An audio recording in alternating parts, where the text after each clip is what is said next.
ఒక ధనవంతుడు కష్టపడి ధనం సంపాదించేవాడు. కాని ఒక్క రూపాయి కూడా దానం చేసేవాడు కాదు. అన్ని పెట్టెల్లో దాచుకుంటూ ఉండేవాడు. ఒకరోజు ఒక పేదవాడు అతని ఇంటి దగ్గరకు వచ్చి చేతులు జోడించి, అయ్యా, కొంచెం సహాయం చేయండి అని అడిగాడు.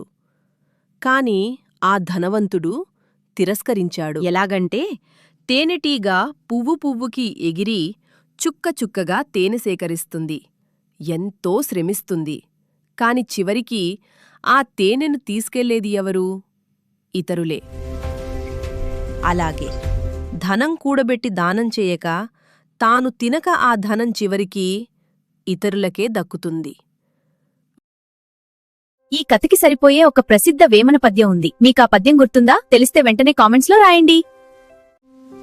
ఈ కథ నచ్చితే లైక్ చేయండి, షేర్ చేయండి. ఇంకా ఇలాంటి కథల కోసం సబ్స్క్రైబ్ చేయండి.